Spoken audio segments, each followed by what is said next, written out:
Well, hey there, and welcome to the Fitter at 50 show, the place to be to create a body you cherish, a mind you honor, and the health you deserve.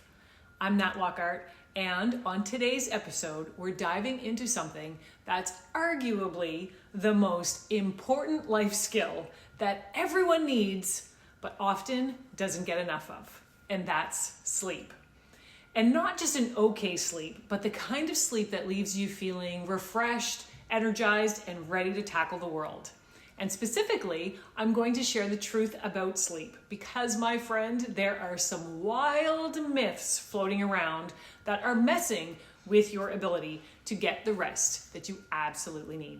So today, I'm busting the top 3 sleep myths that are keeping you exhausted, frustrated, and running on fumes. So let's dive in. Myth number 1, I'll catch up on my sleep over the weekend. It sounds logical, right? Burn the candle all week, then totally crash on Saturday and Sunday to make up for it. We've all been there. But here's the problem. Your body doesn't work that way. When I sleep in on the weekends, it often leaves me feeling sluggish, low on energy, and like I can't even get out of my own way. Even if I roll out of bed at 9 a.m., I somehow feel like I'm wading through my day underwater. And by Monday morning, all I want to do is hit snooze 6 or 7 times and question all my life choices. But it turns out our bodies are confused, kind of like when you wake up from a nap and don't know what year it is. So studies have actually shown that sleeping in on the weekends doesn't fully restore our cognitive function or our energy levels. In fact, it can mess with your body's internal clock, making Monday mornings even harder. And so instead of playing catch up, aim for a consistent sleep schedule even on the weekends. Now, myth number 2, waking up in the middle of the night means you'll be exhausted all day long. Now raise your hand if you've ever woken up at 3 a.m., stared at the ceiling and thought, well, I'm absolutely doomed. Even though I can't see you raise your hand, if that's ever happened, raise your hand because I know it's you. Waking up through the night is actually very normal. But the problem, that comes when you start stressing about being awake. Now, I know that for myself, I used to play mind games with the clock all night long. Wake up at 3 a.m., stare at the ceiling, and start negotiating with yourself. Okay, if I fall asleep right now, I'll still get 4 hours. Decent, right? Then 20 minutes later, another mind game. Okay, new plan. If I'm still awake at 4 a.m., I'm just going to get up and get started with my day. Maybe I'll be a morning person all of a sudden. And by the time your alarm goes off, you feel like you've run a marathon in your head, but have never even left your bed. So what's the key? Don't panic. Avoid checking your phone or your clock.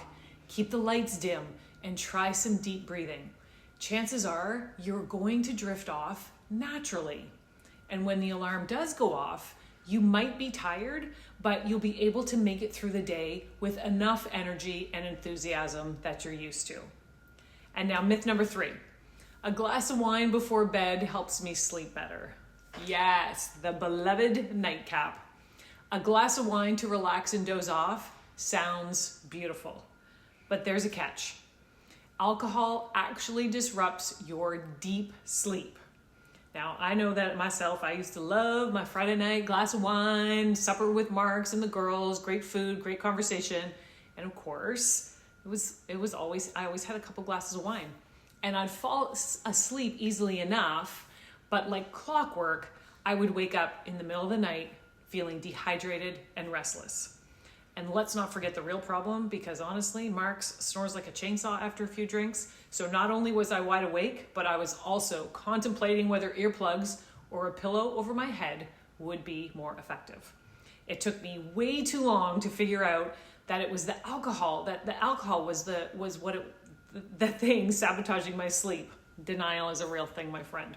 Sure, it might make you drowsy at first, but research shows that it prevents your body from entering the deep, restorative sleep that we need. That's why I'd wake up groggy on Saturday mornings, feel like I'd been hit by a truck instead of refreshed. These days, I mostly swap my wine for tea, and yep, I do sleep in like I do any other night.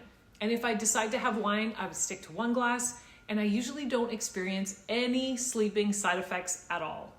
Now, I am not suggesting that you don't drink anymore. I do not need you sending me any hate mail.